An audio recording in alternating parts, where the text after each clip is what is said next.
Hi, this is Lucia with The Art of Love. I'm a dating and relationship expert specializing in helping you get your ex back. And welcome back, No Contact Army. Have you been living by our slogan, we don't react, we do no contact?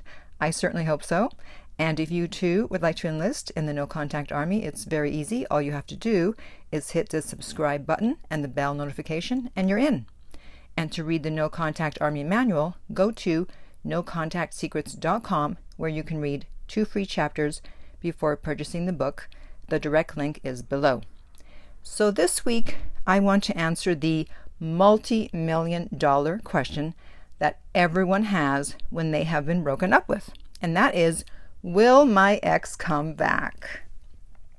And most of my clients ask me this, and it's not a question I like to answer. And they always ask, what are the chances that they'll come back? And I have no way of knowing if they'll come back, but sometimes I'm able to know if they will at least contact you at some point. However, often with the information that I'm given, it's really a 50-50 chance, which sounds obvious. It's like, well, yeah, obviously they're going to come back or they're not, but it really isn't, because sometimes I give people a 90% chance that they will at least hear from their ex. And sometimes, on the rare occasion, I say, well, I would be surprised if you did hear from your ex.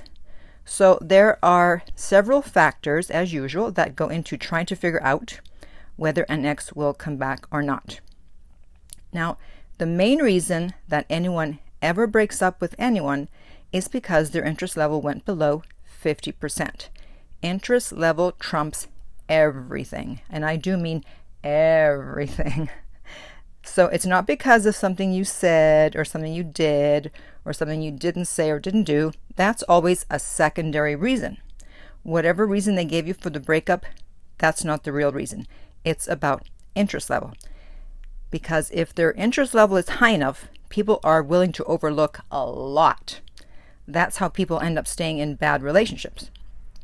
So don't beat yourself up thinking, oh, I shouldn't have said that, I shouldn't have done that. It's just about interest level. So the first factor is how close to 50 is their interest level. That's why after the breakup, it's important to do the correct thing so that you can reattract them and get their level back up above 50. That's why I'm so adamant about doing no contact and not responding to insignificant messages, because unless their interest level goes above 50, they ain't coming back. Okay, the next factor is their attachment style. People with an anxious attachment style will be more unsure of their decision. So no contact will work best on this type of attachment style. With the avoidant attachment style, it's more difficult, but not impossible, because avoidants are always looking for signs of possible problems up ahead in order to avoid them. That's why they're avoidant. So if something happens that makes them think that there's going to be trouble up ahead, then they prefer to leave sooner rather than later, even if it's only perceived trouble. So with an avoidant, you definitely want to avoid begging and pleading. That will not work on them. If anything, it just makes them dig in their heels more, and because they would never do that, and in their eyes that's pathetic behavior. So continuing to call them and beg them, it just pushes them further and further away. And if you want to learn more about attachment styles, there's a book called Attached that you can look into. And this leads us to the next factor in determining whether your ex will come back, and that is, how did you behave after the breakup?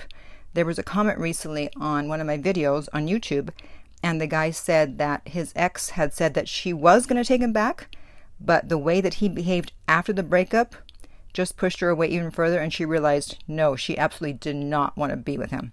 That's why it's important that you accept the breakup and go into no contact. And doing that will work well on all attachment styles, because the avoidant will initially love it that you're leaving them alone. The secure attachment style will be fine with it, and the anxious will originally be okay at first, the fact that you're leaving them alone, but eventually they may start to second guess their decision if their interest level is high enough.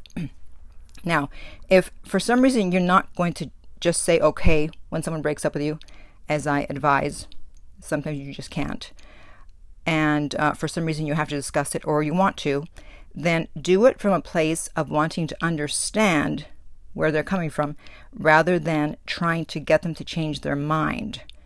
You want to make sure that there hasn't been a misunderstanding, because it's possible that they were triggered and now breaking up with you is a trauma response. Their automatic reaction is to just run away.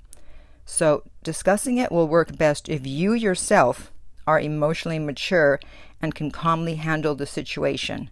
It usually takes a while to get to this point. It takes maturity, it takes age. I don't expect you to be able to do this if you're in your 20s, probably not even if you're in your 30s.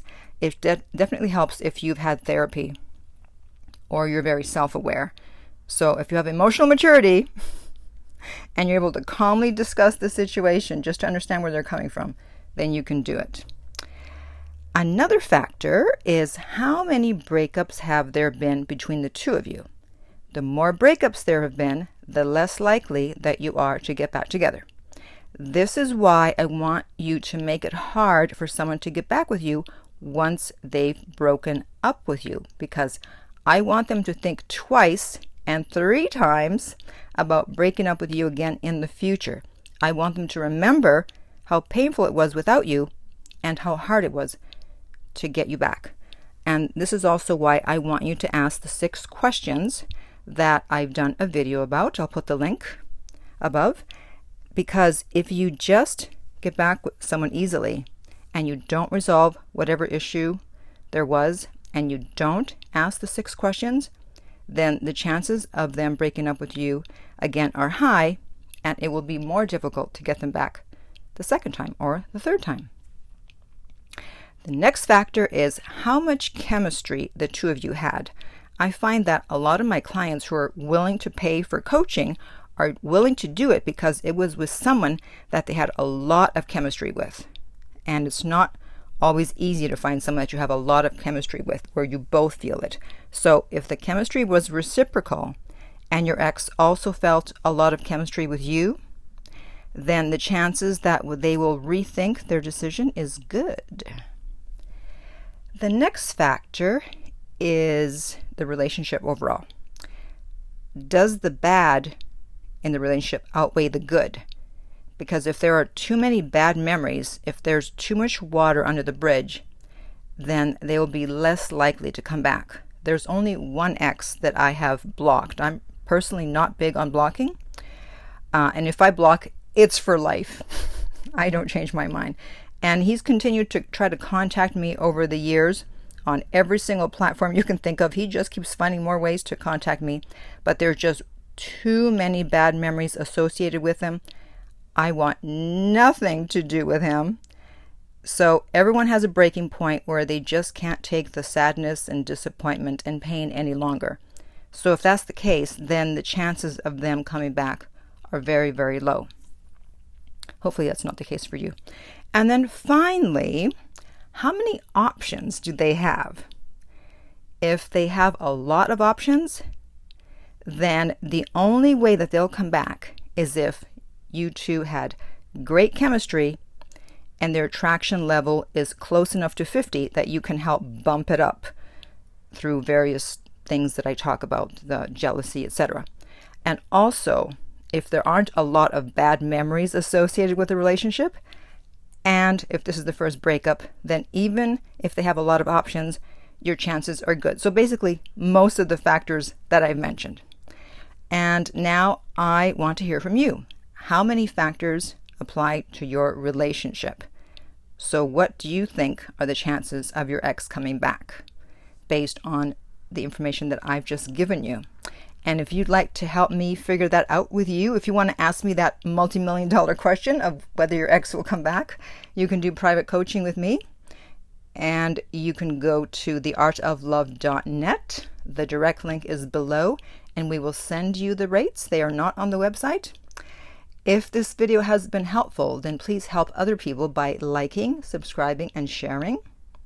If you're listening to a podcast, please remember to rate and review. And finally, remember that love inspires, empowers, uplifts, and enlightens.